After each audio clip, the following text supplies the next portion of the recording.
सिखों के संघर्ष और साहस ने रखी मुक्ति की नींव। अंग्रेज षड्यंत्र न करते तो 1857 में हो जाता समाधान।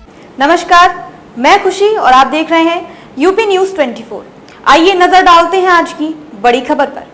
मैं सरयू आपको ले चलती हूँ औरंगजेब के राज में। गुरु नानक देव ने श्री राम जन्मभूमि का दर्शन कर इसकी मुक्ति का आह्वान किया। सिखों के 9वें गुरु तेग बहादुर व उनकी निहंग सेना ने औरंगजेब को हराकर इसे मुक्त भी करा लिया, पर औरंगजेब की सेना ने फिर हमला बोल दिया। अयोध्या के अहिल्या घाट पर छत्रपति शिवाजी के गुरु समर्थ गुरु रामदास के शिष्य बाबा वैष्णव दास रहते थे। उनकी चिमटाधारी साधुओं की फौज ने भी मुगलों को परास्त किया था, पर वह हमले करता रहा। इससे परेशान वैष्णव दास ने गुरु गोविंद सिंह को संदेश भिजवाया। दोनों ने मिलकर मुगलों को कई बार हराया, पर 1664 में औरंगजेब ने आखिरकार राम जन्मभूमि पर कब्जा कर ही लिया। उसने चबूतरे और उस पर बने राम मंदिर को तोड़वाकर वहां गड्ढा करवा दिया। संघर्ष की कहानी अंग्रेजी हुकूमत तक आ पहुंची। इस बीच नवाबों ने नमाज के साथ पूजा का अधिकार भी दे दिया था, पर अंग्रेजी शासन तो हिंदू और मुसलमानों को लड़ाई रखना चाहता था। उसने 1856 में इस स्थल को चारों तरफ से घेर दिया। इसके बाद भगवान राम की पूजा ढांचे के बाहर शुरू हो गई। अंग्रेज षड्यंत्र न करते तो 1857 में ही हो जाता समाधान। वर्ष 1857 प्रथम स्वतंत्रता संग्राम का वक्त। राष्ट्रीय चेतना का ज्वार। हिंदू मुस्लिम एक साथ।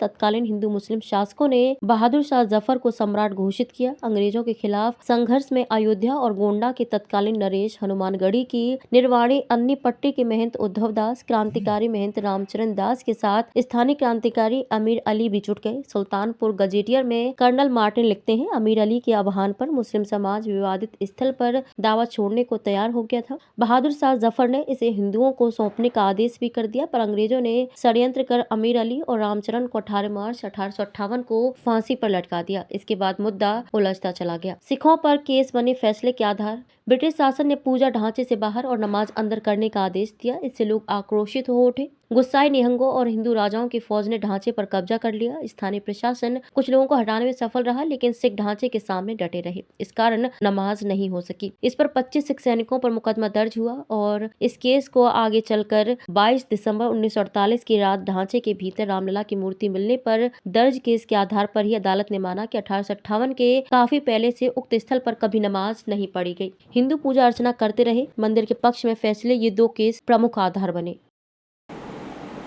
खबरों में अब तक के लिए बस इतना ही। फिर होगी आपसे मुलाकात ऐसी ही एक और बड़ी खबर के साथ। तब तक के लिए नमस्कार और देखते रहिए यूपी न्यूज 24। ऐसे ही लेटेस्ट अपडेट्स पाने के लिए हमारे चैनल यूपी न्यूज 24 को सब्सक्राइब करें और बेल आइकन दबाना ना भूलें, जिससे आपको लेटेस्ट अपडेट्स का नोटिफिकेशन मिल जाए।